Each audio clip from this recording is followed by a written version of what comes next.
প্রথম নয়, দ্বিতীয় দিনেই মূলত আইপিএল নিলাম কাঁপাতে যাচ্ছেন বাংলাদেশের ক্রিকেটাররা। তবে নাম থাকা 12 জনকে নিয়েই যে তোলপাড় হবে তা তো নয়। ফর্ম, ফিটনেসের সঙ্গে আসর জুড়ে তাদের উপস্থিতির ছাড়পত্র মিলে এক একজনের জন্য এক এক রকমভাবে তৈরি হচ্ছে তাদের প্রতি আগ্রহ।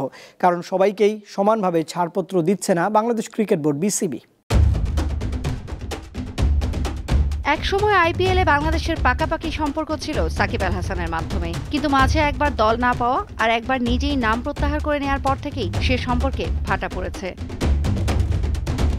অন্যদিকে 2015-তে বিস্ময় বালক হিসেবে আবির্ভাবের পর 2016 থেকেই আইপিএলে নিয়মিত পেসার মুস্তাফিজুর রহমান। প্রথমবার আইপিএলে অংশ নেই দুর্দান্ত নৈপুণ্যে সানরাইজার্স হায়দ্রাবাদকে শিরোপা জেতানোর পর থেকেই তাকে নিয়ে নিলামের আগে থেকে শুরু হয় আলোচনা। এ পর্যন্ত 9টি আসরে 5টি দলের হয়ে অংশ নিয়েছেন Fizz. Sunrisers Hyderabad, Mumbai Indians, Rajasthan Royals, Delhi Capitals আর চেন্নাই সুপার কিংস।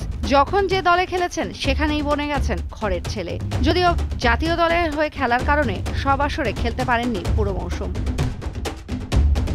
এবারের আইপিএল এর জন্য বিসিবি তাকে শতভাগ ছাড়পত্র দিয়েছে, অর্থাৎ দল পেলে 2025 আইপিএল এর পুরো সময় খেলতে পারবেন এই কাটার মাস্টার।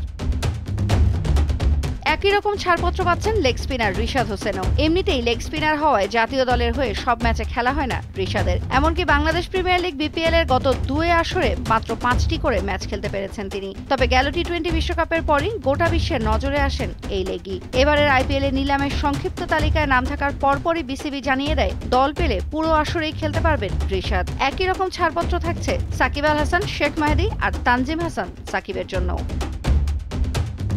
প্রাথমিকভাবে উজ্জ্বল সম্ভাবনা থাকার পরও আগের আসরে আলো ছড়াতে পারেননি দুই পেসার তাসকিন আহমেদ ও শরীফুল ইসলাম। ফিটনেস ইস্যুতে তাদের ছাড়পত্র দেয়নি বিসিবি। এবার আসর নিয়ে এখনো চূড়ান্ত সিদ্ধান্ত জানাতে পারেননি তারা। তবে নীতিগত সিদ্ধান্ত হয়ে গেছে, আগের 2 আসরে বঞ্চিত এই 2 পেসার দল পেলে এবার জাতীয় দলের সিরিজ থাকলেও ছাড়পত্র পাবেন।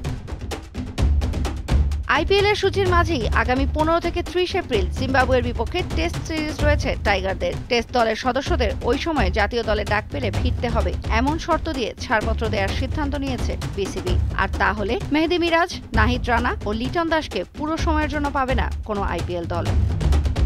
তৌসিয়া ইসলাম, দীপ্ত স্পোর্টস।